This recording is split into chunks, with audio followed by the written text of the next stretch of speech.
हाँ हाँ, अब जरा धीरे धीरे उतारो भाई। बस बस, बाकी की गठरियाँ वैसे ही रहने दो। आज आपको माल लाते लाते बहुत देर हो गई जी। अब आपका काम तो हो गया, अब बस मुझे मेरा किराया देकर आज्ञा दीजिए मालिक।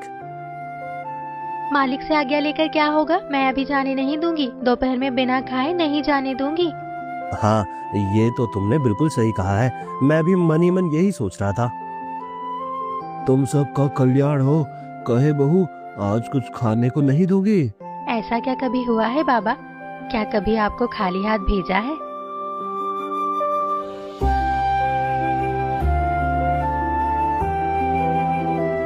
ऊपर वाला तुम्हारा कल्याण करे बेटी।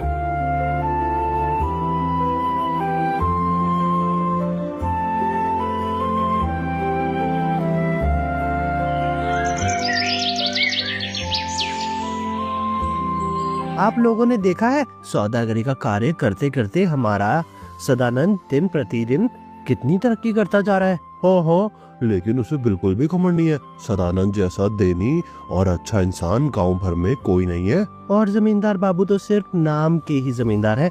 गांव के लोग सबसे ज्यादा प्यार और सम्मान जिसे देते हैं वो है सदानंद और उसकी पत्नी। हाँ, बिल्कुल सही बात कही।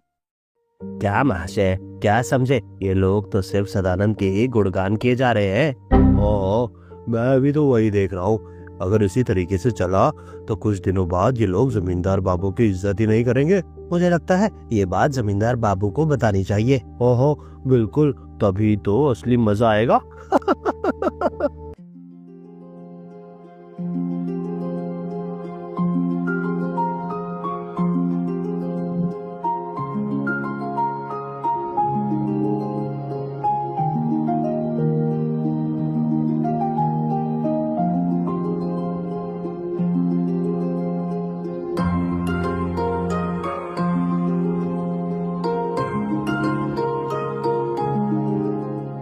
हाँ, ना कोई चिंता ना कोई फिक्र, ऐसे ही दिन बीत रहे हैं तो फिर कोई परवाह नहीं। मालिक तो आज बहुत खुश नजर आ रहे हैं। वो ये तो बहुत बढ़िया है, पर तुम यहाँ क्या करने आए हो? मेरी बात छोड़िए, पर आप क्या सोचेंगे? मैं यही सोच रहा हूँ मालिक। क्यों, ऐसी क्या बात है? और क्या बात होगी, आपके रहते हुए भी गांव के लोग सदानंद और उसकी पत्नी के गुणगान गा रहे हैं। क्या कहा? कैसी बात है? लोग ऐसा क्यों कह रहे हैं? एक काम करो, तुम खुद जाकर देख कर आओ कि सदानंद और उसकी पत्नी ऐसा क्या दान धर्म कर रहे हैं जिससे उनका नाम इतना विख्यात हो रहा है। मैं आज ही जाता हूँ मालिक, मैं जैसे देखूंगा ठीक वैसे ही आकर आपको बताऊंगा।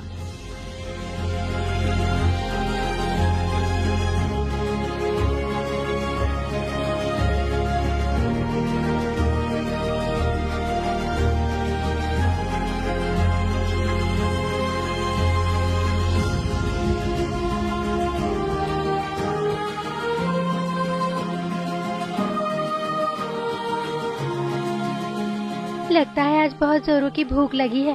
कब से देख रही हूँ आप रसोई घर के आसपास चक्कर लगा रहे हैं। चक्कर न लगाऊं तो क्या करूं राधा, आज तुम्हारे खाने से ऐसी सुगंध रही है कि भूख बर्दाश्त ही नहीं हो रही। बेटी, इस गरीब ब्राह्मण को कुछ नहीं दोगी क्या?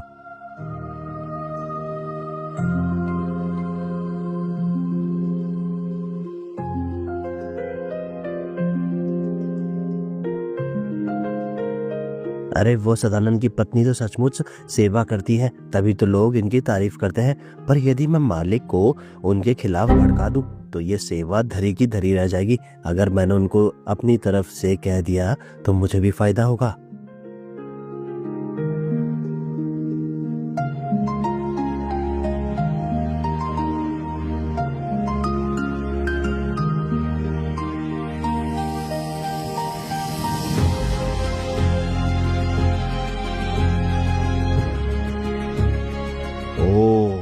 पता नहीं ये नायक कहाँ रह गया, कब से गया है। अरे मैं आ गया हूँ, और साथ ही एक बढ़िया खबर भी लाया हूँ। हाँ, कैसी खबर? जरा मैं भी सुनूं, जल्दी बताओ। घर आने की खबर को 12 आने की खबर बना रहे होंगे, यही ना? पता है मुझे। ये भी कोई कहने की बात है? 4 लोगों को बुला बुला कर खिला दिया, उसी को लोगों ने महान बना दिया। है? क्या ऐसी बात तुम्हें कुछ समझ में आया? मुझे तो डर लग रहा है कि वो लोग किसी दिन उसे जमींदार ही ना मानने लगे। उसने इतनी हिम्मत कर ली, सौदागिरी का कारोबार करके 2 पैसे के कमा लिए, वो तो अपने आप को दानवीर समझने लगा। व्यक्ति क्या कहूँ मालिक, कौवे को भी तो मोर का पंख लगाकर माँ बनने की चाहत होती है। उसकी दानवीरता को निकालता हूँ जाकर। अब मैं उसे ऐसी सजा दूंगा, उसका ये सब दिखावा एक ही बार में खत्म हो जाए। जमींदार बाबू का दिमाग अच्छी तरह से गर्म हो गया है। मेरी बात ध्यान से सुनो, मैं तुमसे जैसा जैसा कहता हूँ शाम को वैसा ही जाकर कहो। उसके बाद मैं भी देखता हूँ कि लोग उनकी कैसे मदद करते हैं।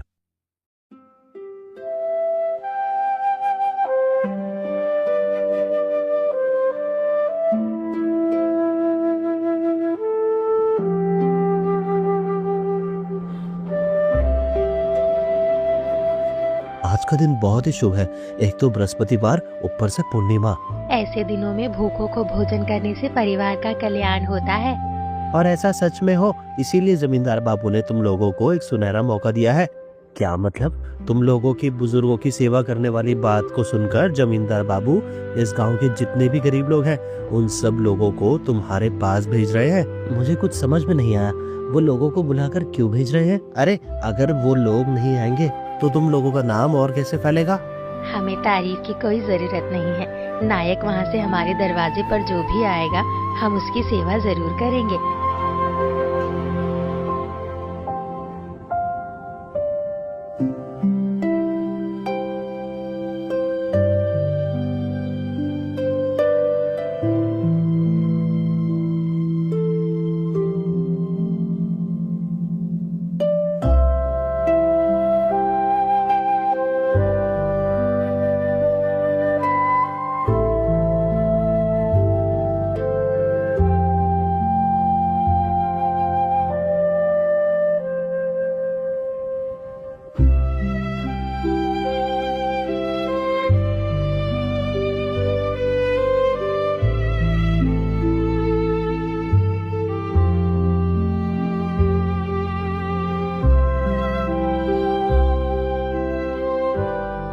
जमींदार बाबू इतने लोगों को भेज देंगे, इस बात का जरा भी अंदाजा नहीं था मुझे।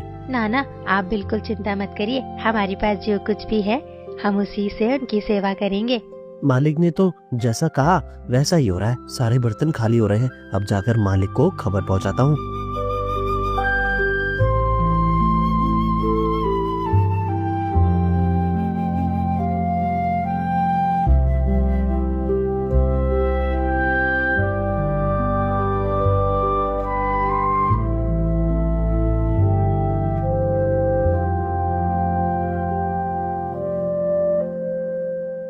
और सदानंद, तुम्हारी जनसेवा कैसी चल रही है? अरे जमींदार जी, आप यहाँ, धन्यवाद। तुम्हारे भाग्य को और ज्यादा धन करने के लिए मैं खुद ही तुम्हारे पास अन्न ग्रहण करने के लिए आया हूँ। क्या आप यहाँ? हो गया, आखिर तुम लोग इतना क्यों सोच रहे हो? मैं बताऊं, जो लोग इतने सारे दिन दुखियों की सेवा करते हैं, क्या वो मुझे एक मुट्ठी खाना नहीं दे पाएंगे? नाना मैं आपको खाना खिलाऊंगी, जरूर खिलाऊंगी। जमींदार बाबू आप हाथ मुंह धोकर जरा बैठ जाइए, मैं अभी थाली लगा कर आती हूँ। हाँ, आप थोड़ा बैठकर आराम कर लीजिए। हाँ, मैं भी तो वही देखना चाहता हूँ कि तुम लोग मेरे लिए कहाँ से क्या लेकर आते हो, और अगर नहीं ला पाए तो तुम्हारे चेहरे पर कालिक लगवाऊंगा। समझ गए तुम?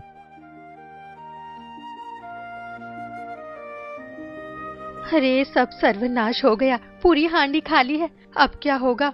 जमींदार जी को क्या परोस कर दूं थाली में? क्या हुआ बेटी? मुझे लगता है आज बहुत ज्यादा परेशान हो तुम। हाँ बूढ़े बाबा, क्या बताऊं, बहुत बड़ी मुसीबत हो गई है। सभी को खिलाने के बाद हांडी में कुछ भी नहीं बचा। ओह, क्या हांडी में कुछ भी नहीं? बस एक ही चावल का दाना है। बाबा उससे क्या होगा? हाल ही में उसे ही परोस दो, फिर देखना उसके बाद क्या होता है।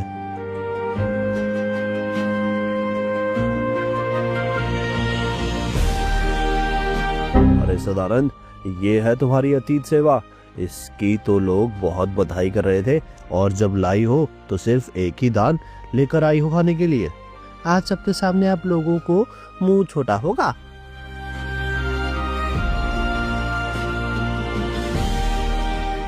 ये क्या हुआ? मेरा पेट तो भर गया है। अरे नहीं नहीं, बिल्कुल भी नहीं, मेरे पेट में कुछ भी खाने की जगह नहीं है।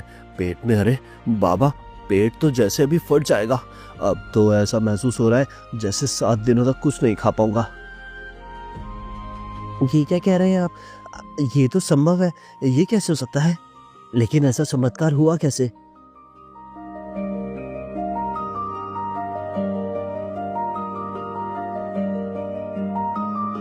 होते हैं जी, चमत्कार होते हैं। अगर हम दिल से कुछ करना चाहे तो स्वयं प्रभु ऊपर वाले ही हमारी मदद करते हैं।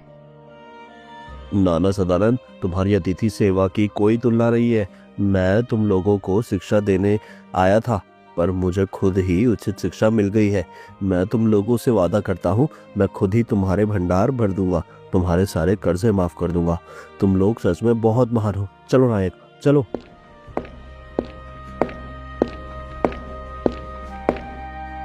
और ऐसा चमत्कार हुआ कैसे? भगवान भी भक्त से प्यार करते हैं जी। सब उन्हीं की इच्छा है, सब उनकी ही इच्छा है, सब उनकी ही इच्छा है जी।